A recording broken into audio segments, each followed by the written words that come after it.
tayo, i-greet ang bawat isa na good morning. Good morning.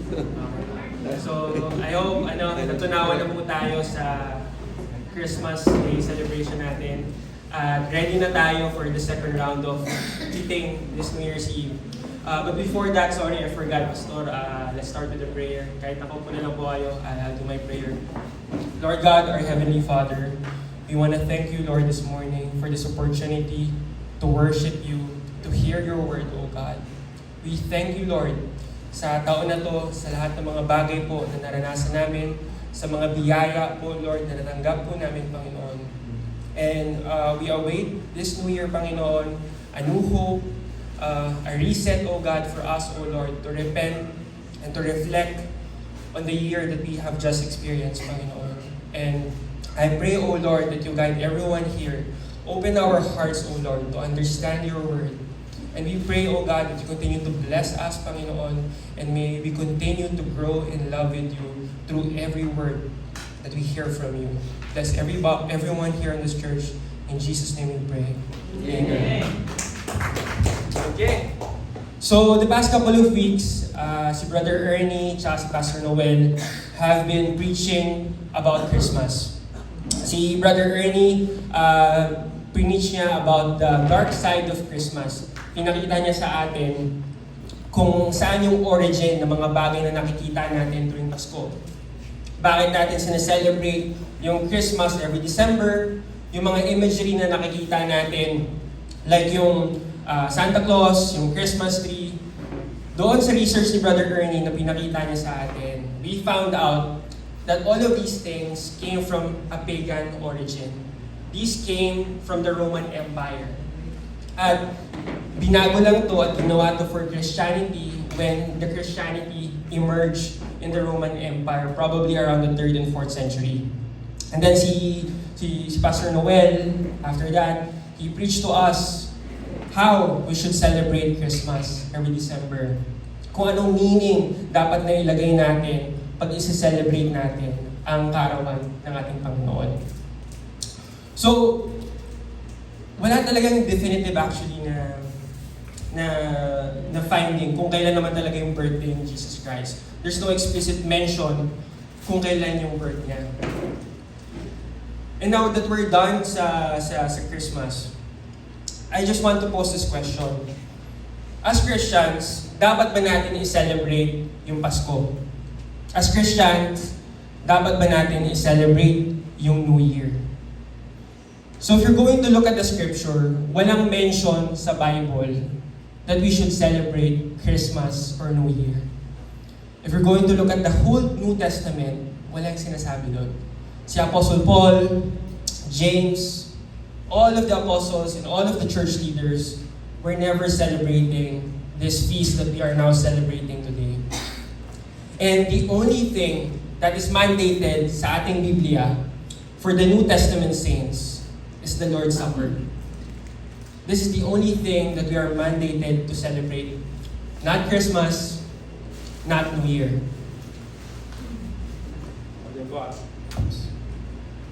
Bago kong bilis sa Lazada, 250 lang. Mura. Magkano ba to? Mura kasi ayaw gumana eh. Ay, nako. Ayan. Ayan.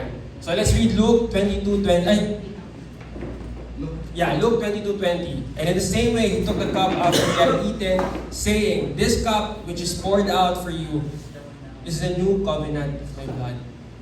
And the previous verse in that, sabi dito, and when he had taken some bread and given thanks, he broke it and gave it to them, saying, "This is my body which is being given for you. Do this in remembrance of me." This is Jesus Christ mandating that we are to break bread with fellow believers. Ito lang ang binigay sa atin na mandato na i-celebrate.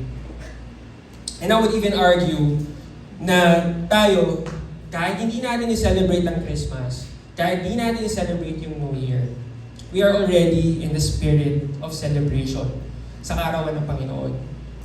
Every time that we go to church, every time na nag-share tayo ng scripture, every time that we do our personal study in the scripture, we are recollecting, we are commemorating the life of Christ. Yung buhay na ibinuhay niya dito, yung sacrifice niya, yung victory niya, that's the celebration of the life of Jesus Christ itself. So tayo mga Kristiyano, we are already all throughout the year in the celebration of the birth of Christ. Amen. So, the question again, should we celebrate Christmas? Should we celebrate this upcoming New Year? And the answer is, not necessarily. But, given na ito yung binibigay sa ating opportunity ng ating government, ng ating mga kumpanya na pinagtatrabahuan, we're given holidays, we're given bonuses, 13th month pay. Might as well make use of this opportunity na ibinigay sa atin para i-glorify ang Panginoon. Diba? As the scriptures say, whether we eat or drink, do it for the glory of God and use this opportunity to glorify God na may extra pondo tayo para i-celebrate ang Panginoon. Amen? So again, in Luke, in Acts 2:46, day by day, continuing with one mind in the temple and breaking bread from house to house, they were taking their meals together with gladness and sincerity of heart. So these are the first century Christians. This is what they were doing, breaking bread. This is how they celebrate the life of Jesus Christ. So, again, ang purpose ng preaching ko for today, the title is New Year, Finding the Reason for its Celebration. Binigay na sa atin ni Pastor Noel yung meaning ng Christmas. Now, lalagyan natin ng meaning kung ano ang New Year dapat sa atin. Wala namang nakalagay, di ba? Kung na-celebrate natin yung New Year, but at least, let's put something to it. So like I've said, the only thing that's mandated to us is Lord's Supper for the New Testament saints. But in the Old Testament, there are 7 feasts na inilagay doon na minandato ng Panginoon para sa mga Israelites during the time of Moses. So, kung tatanungin nyo, bakit importante malaman to? Hindi naman sa atin sinabi ng Panginoon na i-celebrate yung feast ng mga Hebrews noon. But for us Christians, we are always to have to be in a heart of knowing God. Sabi ni Paul sa Philippians, and this I pray, that your love may overflow still more and more in real knowledge and all discernment. Na kung gusto mo mahalin ang Panginoon, gusto mo i-worship ang Panginoon, the only way to do that is through knowledge. Ganun lang lalawak ang ating pagmamahal sa Panginoon, ang ating pananambahan sa Panginoon, kung natututo tayo ng Kanyang salita. Kung nalalaman natin yung kabuuan ng Kanyang plano. Anong kinalaman ng Old Testament sa atin ngayon as New Testament saints? In Colossians 1:9-10, sabi dito, being filled with the knowledge of His will and all spiritual wisdom and understanding, so that so we can walk in a manner worthy of the Lord, bearing fruit in every good work and increasing in the knowledge of God. That's the objective dapat ng bawat Kristiyano. So now let's go through the 7 feasts. So you have here the Feast of Passover, the Feast of Unleavened Bread, the Feast of First Fruit, Feast of Weeks, Feast of Trumpets, Feast of Atonement, and Feast of Tabernacle. Dito makikita mo itong mga feast na to na minamandate ng Panginoon sa Deuteronomy, Numbers, Leviticus, those books, the first 5 books in the scripture. So dadaanan lang po natin bawat isa ng mga feast. So you have the Feast of Passover. This is celebrated every 14th of Nisan. So, yung Hebrew calendar at saka yung calendar na ginagamit natin magkaiba. So, sa mga Israelites, ang buwan sa kanila 20 to 30 days. Sa atin, Gregorian calendar, 30 to 31 days. So, may discrepancy talaga. So, kaya yung 14th of Nisan, sometimes sa atin, nagfo-fall siya every March or April. Kasi sa Hebrew, every 3 years, nagkakaroon sila ng additional na 1 month. So yun. And in the scripture it says here, Exodus 12:2, this month shall be the beginning of months for you. It is to be the first month of the year for you. Ito ang New Year ng mga Israelites as mandated by God. And the Feast of Passover, this is to commemorate the 10th plague in Egypt. Bakit nila i-commemorate to? This was when God ordered the angel of death to kill all the firstborn sa Egypto. Exodus 12:12, "For I will go through the land of Egypt on that night and fatally strike all the firstborn in the land of Egypt from the human firstborn to animals, and against all gods of Egypt I will execute judgment. I am the Lord." Ayan ang nangyari sa Egypto. And this plague is the very plague that finally, ayun yung nagpa-initiate sa Pharaoh na ipalaya finally ang mga Israelites sa Egypt. It's to commemorate the freedom of Israel from their slavery sa Egypto. Ayun ang ginawa ng Panginoon sa kanila. So this is really a day of celebration for them. Na niligtas sila ng Panginoon. Exodus 12:13, "For the blood shall be sign for you on the houses where you live, and when I see the blood, I will pass over you." Ito yung reason kung bakit sinasabing the Feast of Passover. Kasi nilagpasan sila ng angel of death. At lahat ng mga Israelites, hindi namatayan ng firstborn.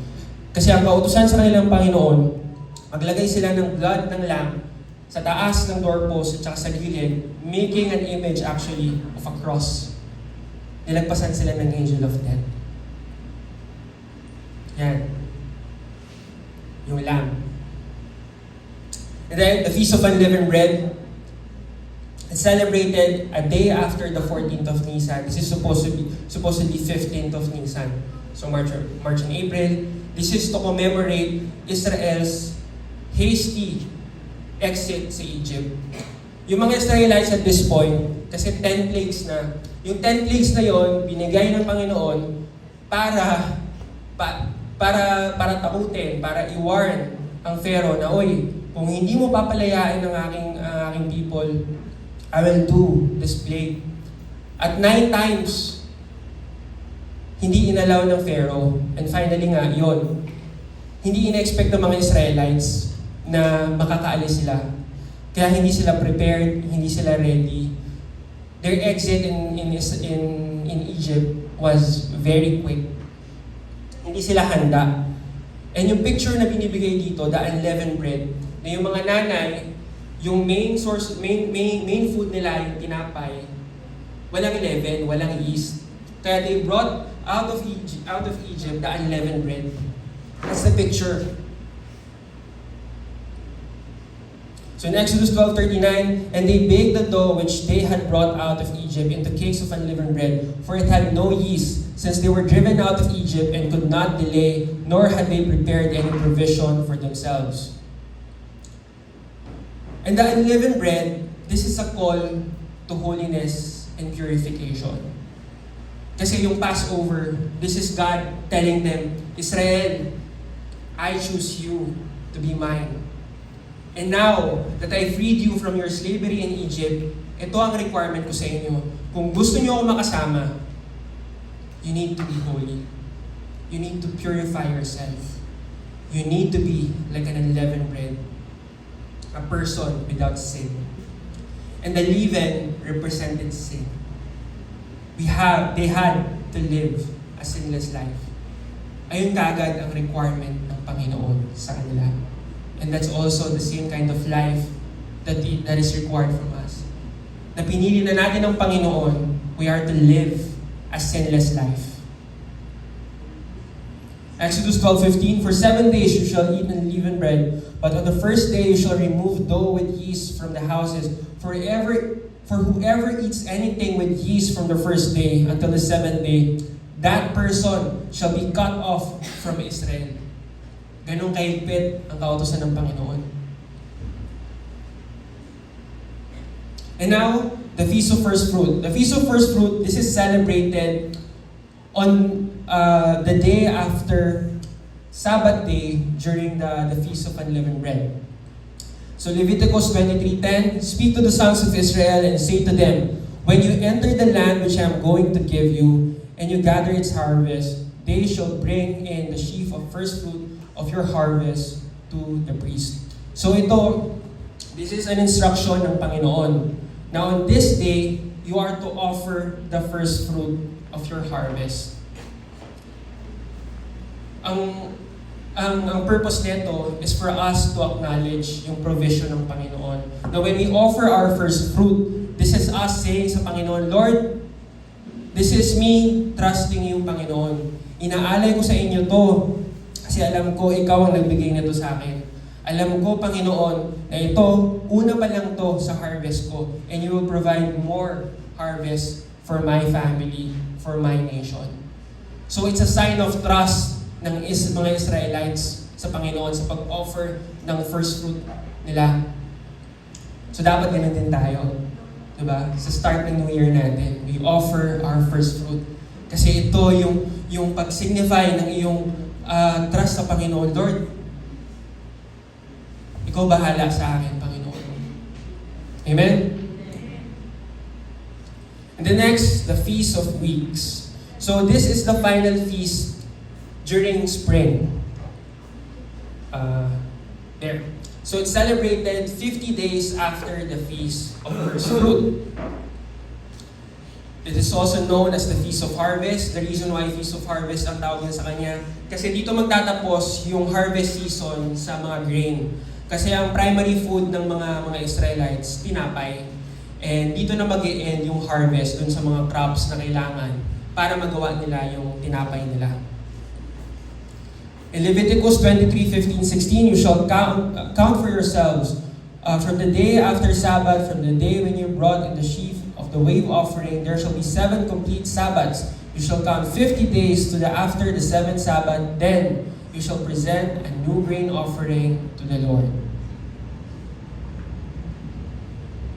And the Feast of Weeks, this is also to commemorate the giving of law ng Panginoon sa mga Israelites through Moses in Mount Sinai. This was during the Feast of Weeks. The Feast of Weeks, we know it as Pentecost.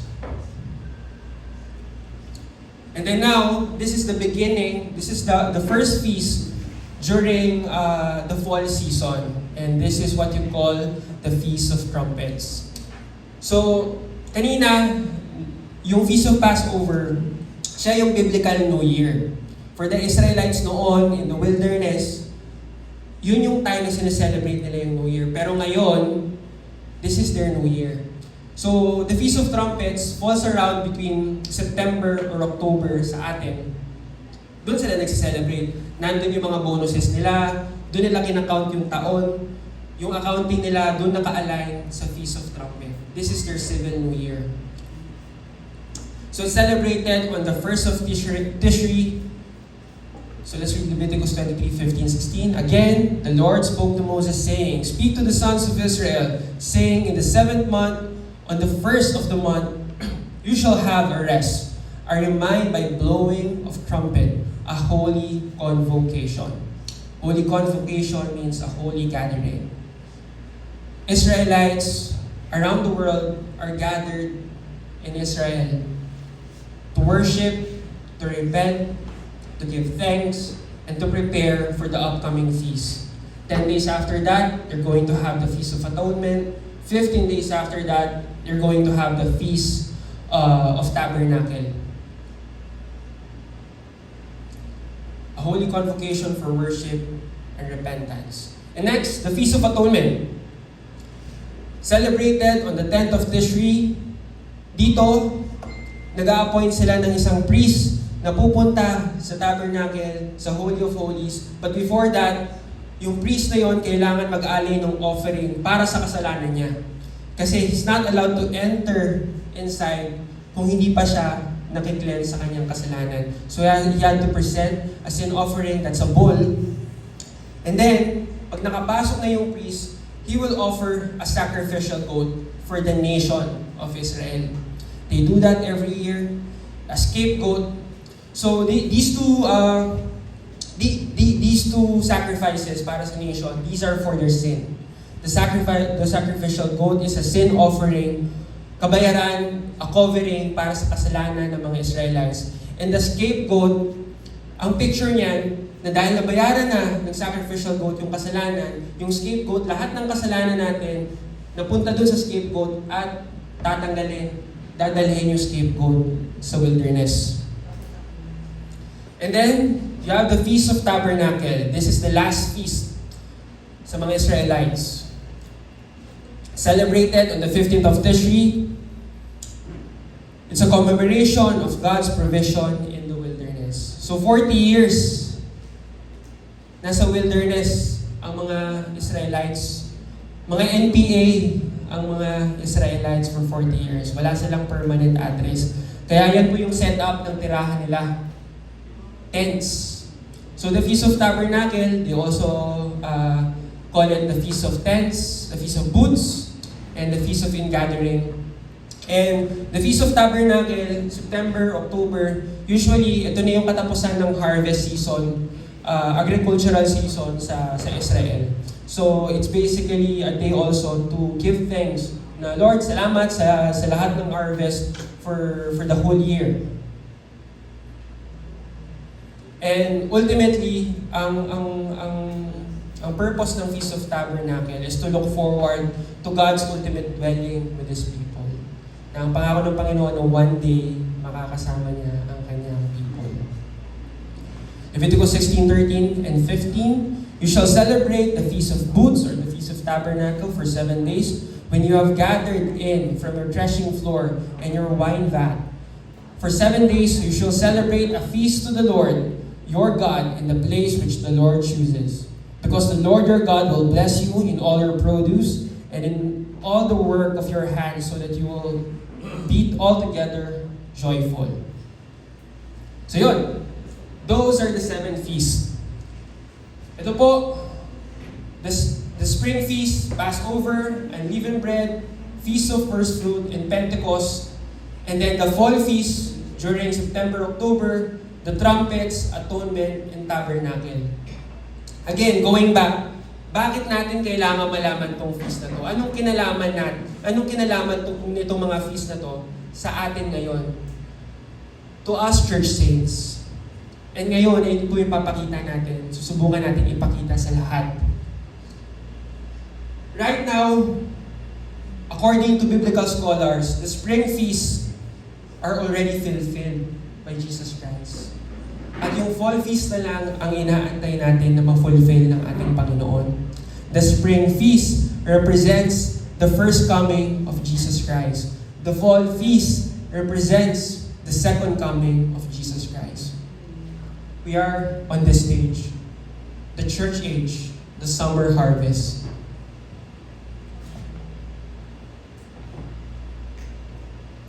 So, papakita ko sa inyo yung connection ng Feast of Passover kay Jesus Christ. So in John 1:29, the next day he saw Jesus coming to him, said, "Behold, the Lamb of God who takes away the sins of the world." Who's the Lamb of God? It's Jesus Christ. He fulfilled. So apparently, the Feast of Passover is a foreshadowing sa plano ng Panginoon. Yung mga Old Testament, yung mga Israelites, walang kaalam-alam. They are celebrating the feast sa ginawa ng Panginoon in Egypt.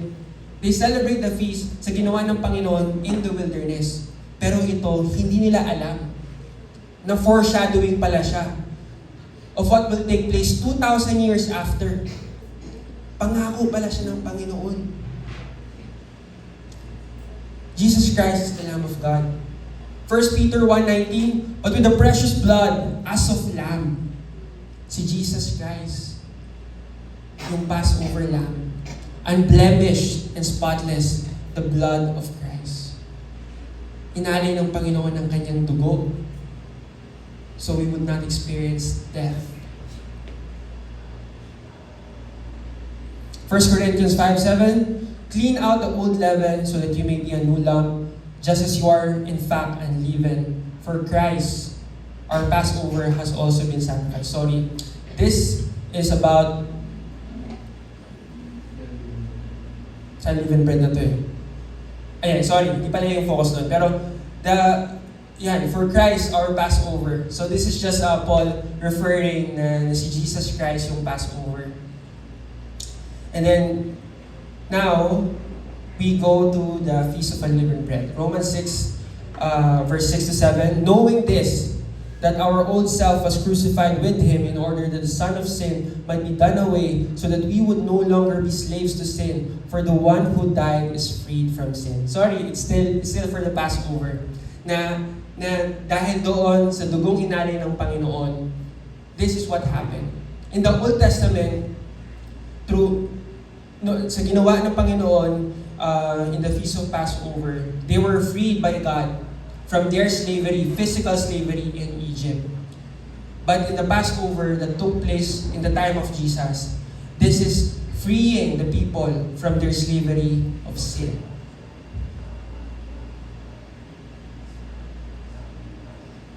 Now it was the day of preparation for Passover. It was about the 6th hour, and He said to the Jews, "Look, your king." This is how we know na si Jesus Christ na crucified on the same day, the Feast of Passover. So now next, the Feast of Unleavened Bread. Matthew 16:6. And Jesus said to them, "Watch out and beware of the leaven of the Pharisees and Sadducees." Like I said earlier, the leaven means sin. So mag-ingat kayo sa kasalanan ng mga Pariseo at mga Sadducees. 1 Corinthians 5:7-8, clean out the old leaven so that you may be a new lump, just as you are in fact unleavened. So dito sinasabi, tayo mga believers, we are unleavened. When the Passover was done, we are already cleansed. That's our identity now that we are in Christ. For Christ our Passover also has been sacrificed. Therefore, let's celebrate the feast not with old leaven, nor with the leaven of malice and wickedness, but with the unleavened bread of sincerity and truth. Jesus said to them, "I am the bread of life." Jesus Christ is a picture of the unleavened bread, a man without sin. That's why He is the bread of life. He was the Passover, He is the unleavened bread.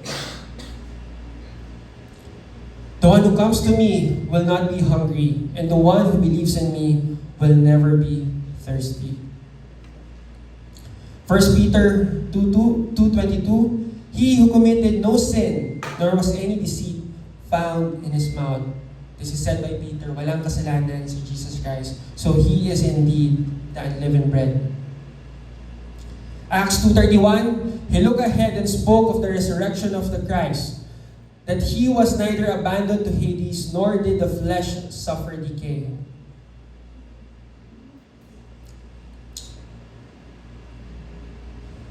And now, we proceed for the Feast of First Fruit. The 1 Corinthians 15:20-23. But the fact is, Christ has been released from the dead, the first fruit of those who are asleep. Anong ibig sabihin nito? Jesus Christ died, He was buried, and He got resurrected. And when He was resurrected, He was in His glorified body. Na si Jesus Christ was the first fruit. Jesus Christ was like the guarantee sa atin. Oh, nakita nyo si Jesus Christ? He rose from the dead.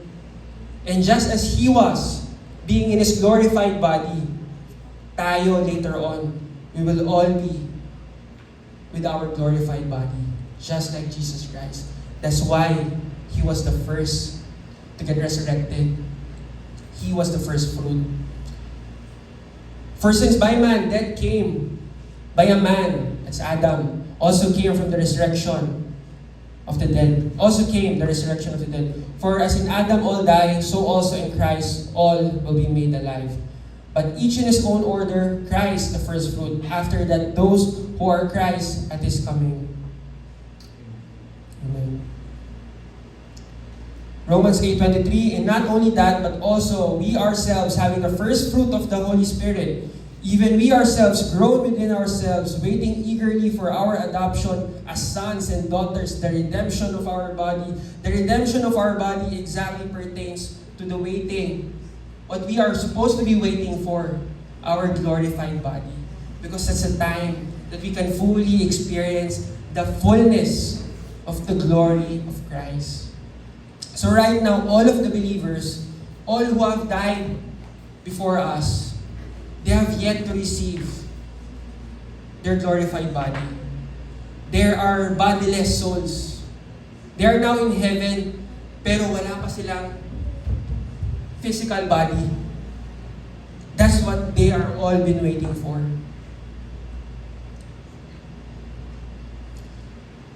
Now, on the first day of the week, Mary Magdalene came early to the tomb while it was still dark and saw the stone already removed from the tomb. This is how we know that si Jesus Christ got resurrected on a Sunday. Because the first day of the week for the Hebrew is Sunday. So Friday, na-crucify si Jesus Christ during the day, the Feast of Passover. Saturday, kung kailan sinicelebrate yung unleavened bread, is on the 15th. And Sunday, the first Sunday during the unleavened bread, that's for the celebration for the first fruit. So exactly on the day of the Feast of First Fruit, doon din na-resurrect si Jesus Christ. Ganito ka-importante, knowing the Old Testament, understanding the complete plan ng Panginoon. Na grabe, itong feast na to was given to the Israelites 2,000 years before Christ. That's 4,000 years before us. Ito yung plano niya. Ganun ka-amazing ang pinaniniwalaan natin. Ganun ka-amazing yung word ng Panginoon. Amen.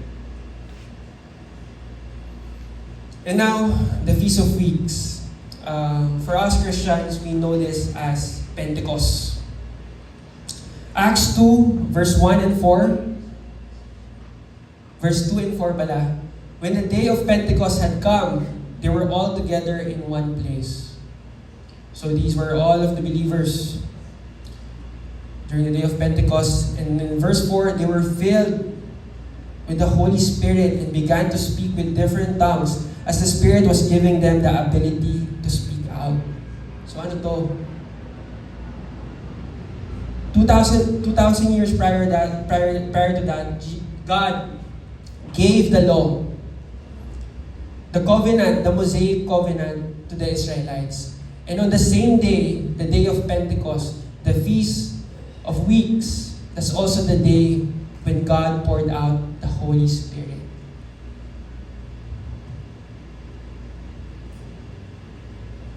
This is to fulfill the prophecy in Ezekiel verse 26, 27. Moreover, this is God speaking, I will give you a new heart and put a new spirit within you.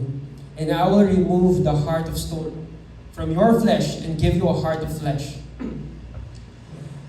And I will put my spirit within you and bring it about that you walk in my statutes and are careful and follow my ordinances. And this is also to fulfill the prophecy by Jeremiah, for this is the new covenant. So in the day of Pentecost, a new covenant was introduced, which I will make with the house of Israel after those days, declares the Lord. I will put my law within them and write it on their hearts, and I will be their God, and they shall be my people. In the Old Testament, God gave them the laws in tablet form. In the New Testament, God gave them the law through the Holy Spirit. So Jesus Christ fulfilled Passover. He fulfilled the Feast of Unleavened Bread, the Feast of First Fruit, the Feast of Weeks, Pentecost. These are all the fulfilled feasts in Jesus Christ. Ephesians 1:13-14, in Him, you also, after listening to the message of truth, the gospel of your salvation, having also believed, you are sealed in Him with the Holy Spirit of promise, who is a first installment of our inheritance in regard to the redemption of God's own possession to the praise of His glory. the Holy Spirit, which all believers now have. Pauna pa lang yan ng Panginoon. That is our first inheritance. Na kung kayo ngayon, tinanggap nyo na yung Panginoon, the only thing that allowed you to do that, to receive Jesus Christ as your Lord and Savior, that's it. The Holy Spirit. Because without the Holy Spirit, hindi kaya ng tao tanggapin ang Panginoon. So right now, all of the people that's here, that is what we are thankful for. Because we have the Holy Spirit in us. Lahat tayo, hindi ito para sa mga special na tao. Hindi lang ito para sa mga santo. No, actually, lahat tayo are actually saints. It's for every believer. Inheritance to ng lahat ng mananampalataya. So again, the first coming are the spring feasts. And the scholar believes the second coming is for the fall feast. Now, doon naman po tayo sa fall feast. So ito po yung mga hindi pa po na fulfill ni Jesus Christ.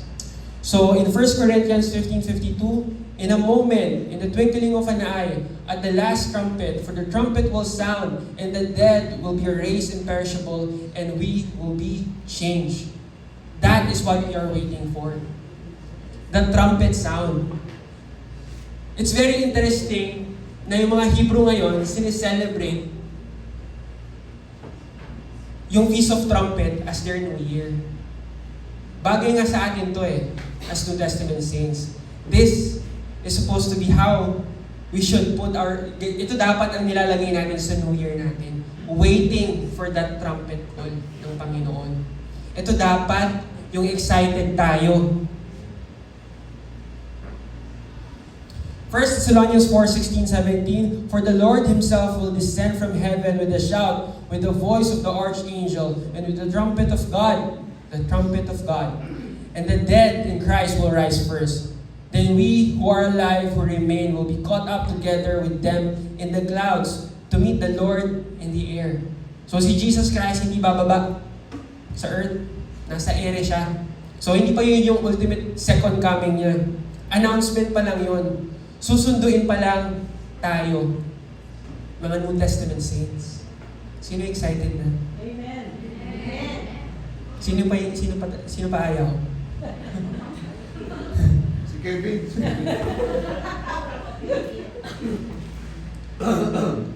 Acts 17:1, because He has set a day on which He will judge the world. So yung trumpet, I'm not sure kung nasabi ko na kanina, the trumpet represents, and it's basically like an announcement, na every time na pinapatunog yung trumpet, may incoming na judgment, may incoming paparating na ang king. It's a big announcement. And in this case, aside from the church being raptured, it's also an announcement of judgment for the 7-year tribulation. And this judgment is not meant for the church. Kaya nga yung previous verse, lahat ng mga New Testament saints will be taken up. Kasi it's not meant for them. It is meant for the unbelievers. He will judge the world in righteousness through a man on whom He has appointed, having furnished proof to all people by raising Him from the dead. 1 Thessalonians 1:10, and to wait for His Son from heaven, whom He raised from the dead, Jesus, who rescues us from the coming wrath. There will be a coming wrath. There will be judgment sa mundo.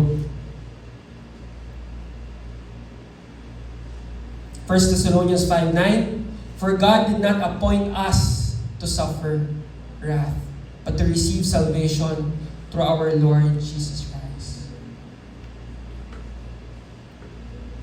Revelations 3:10, since you have kept my command to endure patiently, I will also keep you from the hour of trial that is going to come to the whole world, to test the inhabitants of the earth. So dito sineseparate dalawang group ng tao. The inhabitants of the earth na itetest ng Panginoon, and the people who will be kept from the trial, the hour of trial. And now, the Day of Atonement. What does it foreshadow? Hebrews 9, 11, 12. The Day of Atonement, in a way, this is partially fulfilled na ng ating Panginoon. Because when He offered Himself in the cross, He was a priest. But when Christ appeared as a high priest of the good things having come, He entered to the greater and more perfect tabernacle. So hindi siya pumunta sa isang temple, pero humarap siya sa kalangitan, sa heaven. The greater and more perfect tabernacle not made by hands, that is not of this creation, and not through the blood of goats and calves, but through His own blood. He entered the holy place once for all time, having obtained eternal redemption. He was the high priest, and what He offered is not the blood of the bull, not the blood of the calves, but His own blood. And the difference of this, sa mga Israelites, every year, they have to do this. They need a sacrifice to cover for their sins. But itong sacrifice na inalay ni Jesus Christ, as it is said here, once for all time. Hebrews, by this will, we have been sanctified through the offering of the body of Jesus Christ once for all time. Isang sacrifice lang yung kailangan. Bayad na po yung kasalanan natin. Nung tinanggap mo ang Panginoon, kinabukasan, nagkamali ka, bayad na yon. But of course, this is not an excuse for us to live a sinful life. But all it says is, bayad na. Kaya that's why we believe once saved is always saved. You will never lose your salvation. Kasi yung binayad ng Panginoon, sabi dito, every priest stands daily ministering and offering time after time the same sacrifice which can never take away the sins. And the next verse, Hebrews 10, 13, 14. But He, having offered one sacrifice for sins for all time, sat down at the right hand, waiting from that time onward until His enemies are made a footstool for His feet. For by one offering He has perfected for all time those who are sanctified. So this sacrifice is perfect. Kaya we have this hope. We have this confidence na right now, if God takes us up, we will go to heaven. We have that guarantee na papunta tayo ng langit. Amen?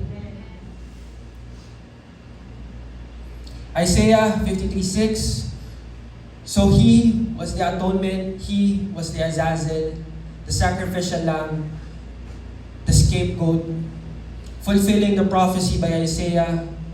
All of us, like a sheep, have gone astray. Each of us has turned his own way, but the Lord has caused the wrongdoing of us all to fall on Him.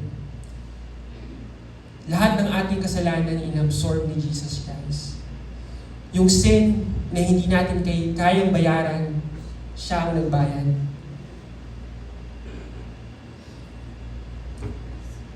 And kaya ang Feast of Atonement, this is not yet fully fulfilled. Though individually, na-fulfill na ni Jesus Christ. Pero for the Israelites, this is the ultimate fulfillment. So Zechariah 12:10, and I will pour out on the house of David and on the inhabitants of Jerusalem the spirit of grace and of pleading, so that they will look at me whom they pierced. They will mourn for him like one mourning for an only son. And they will weep bitterly over him like the bitter weeping over a firstborn. So yun nga po, 7-year tribulation, the church saints will be taken up kasi hindi na tayo yung priority. Ang picture na ng mundo will be centered around Israel. Sila ang priority sa 7-year tribulation. That's to fulfill yung pangako ng Panginoon that He will return for the Israelites. And that's Zechariah 12:10.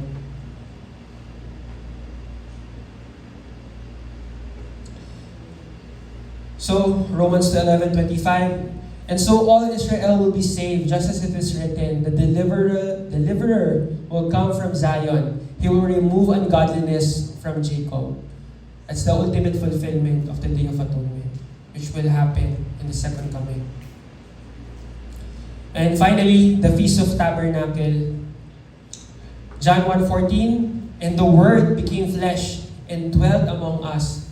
And we saw His glory as of the only Son from the Father, full of grace and truth. So this is partial fulfillment in Jesus Christ for the Feast of Tabernacle. Him, God, the Word, He became flesh.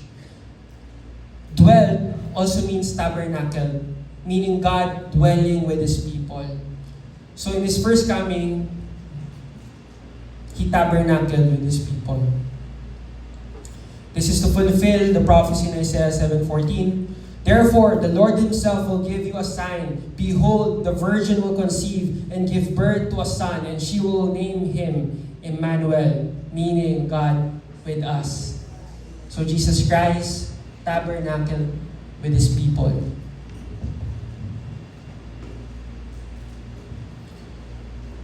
And for the ultimate fulfillment of the Feast of Tabernacle, Revelations 21:3, and I heard a loud voice from the throne saying, behold, the tabernacle of God is among the people, and He will dwell among them, and they shall be His people, and God Himself will be among them. This is a picture of the millennial kingdom. This is after the 7-year tribulation, and next time, we'll have the opportunity to go deeper sa 7-year tribulation and a deeper understanding of the millennial kingdom. So these are all the 7 feasts. The first part, the fulfilled feast, and this part, the second coming.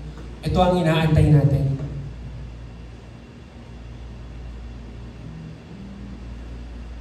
So, ready na ba tayo? Ready na ba tayo for the second coming of Jesus Christ? Amen. Sa ready na? Amen. So, supposedly, mag-preach ako ng 22nd about Christmas. Tapos, I was reading, yun nga, yung spirit ng mga tao during the time of Christ. Ano yung nasa heart nila, ano yung nasa isipan nila. During that time, they were experiencing heavy persecution. Hirap ang buhay nila during the time of Jesus. Kasi they were dominated by the Roman Empire. So yung mga Israelites at that time, they were hoping, they were praying na sana Lord, dumating ka na. They were waiting for their Messiah.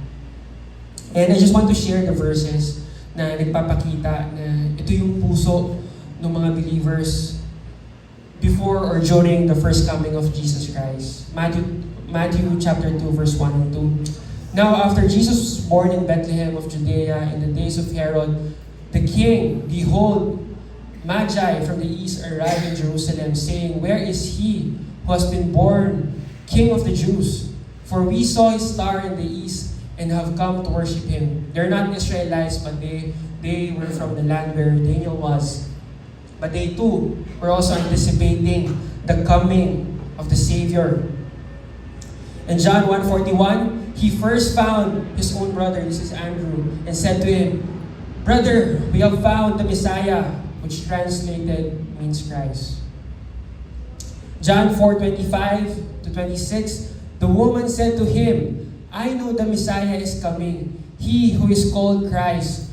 When the one comes, he will declare all things to us. Jesus said to her, I am he, the one speaking to you. So ito, picture lang to ng mga tao during the time of Christ. They were already anticipating for His coming. They were already primed. Ready na sila na tanggapin at makita si Jesus Christ.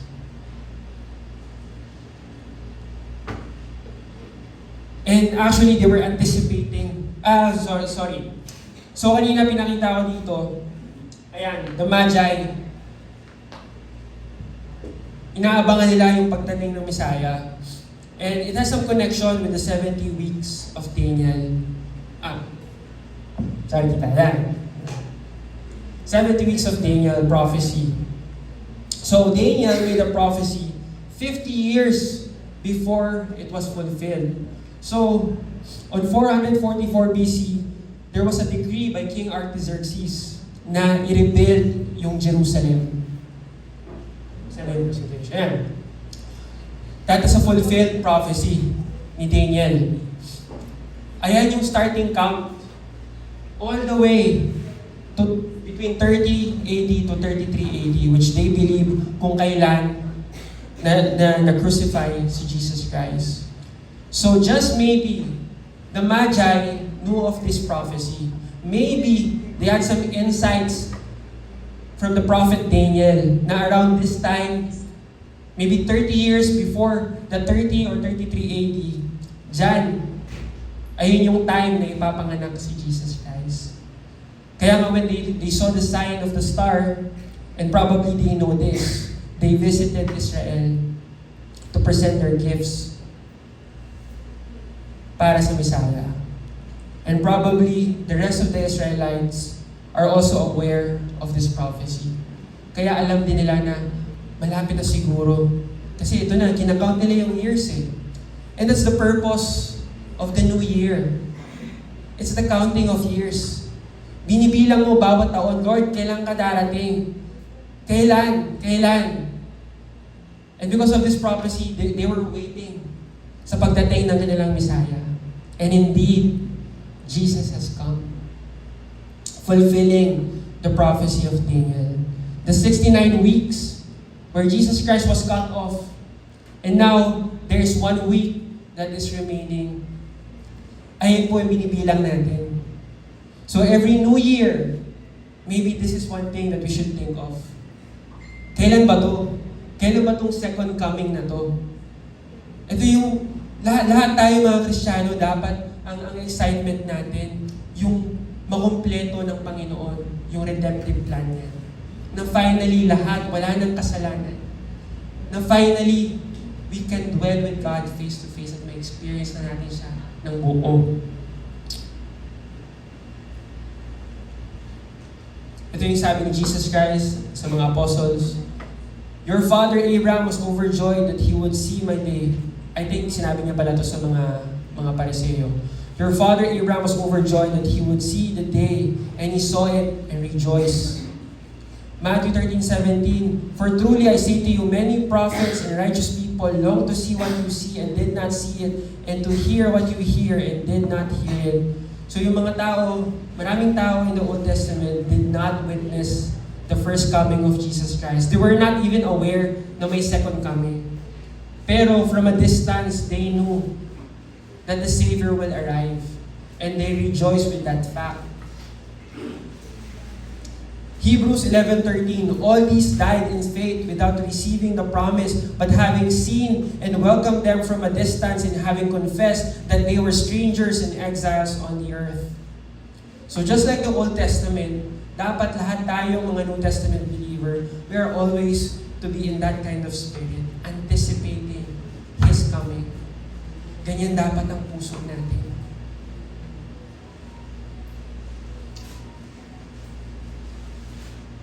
So how do we know na meron second coming? Sabi ni Apostle Paul in Hebrews 9:28, "So Christ, having been offered once to bear the sins of many, will appear a second time, not to deal with sin." Because on Christ's first coming, He already dealt with our sin. But to save, the second coming is to save those who are eagerly waiting for Him. There's going to be a second coming. 1 Thessalonians 1:10, "And to wait for His Son from heaven and He raised from the dead, Jesus, who delivers us from the wrath to come." We are waiting for this deliverance. Philippians 3:20-21, but our citizenship is in heaven, and from it we await a Savior, the Lord Jesus Christ, who will transform our lowly body to be like His glorious body by the power that enables Him even subject all things to Himself. He speaks about our glorious body. This is something that we are supposed to be excited about. Romans 8:23, and not only the creation, but we ourselves who have the first fruit of the Spirit grown inwardly as we await eagerly for adoption as sons, the redemptions of our body. We have to be in that mindset. 2 Peter 3, verse 12 and 13, waiting for and hastening the coming of the day of God, but according to His promise, we are waiting for the new heaven and new earth in which righteousness dwells. This is the crown for those people who eagerly awaits for the coming of Jesus Christ. The crown of righteousness to those who love His appearing. So sino po gusto magkaroon ng crown of righteousness sa atin? So yan po, lahat ng mga feast. And knowing all from the Word of God, seeing how Jesus Christ fulfilled the feast, seeing and hoping na sana soon ma-fulfill na ng ating Panginoon the rest of the feast. This is the reason why we read the Word. Para lumago sa pagmamahal natin sa Panginoon. Para lumago ang faith natin sa Panginoon. Through His Word, we have our blessed hope. The appearing of the glory of our great God and Savior, Jesus Christ. That's it. Thank you.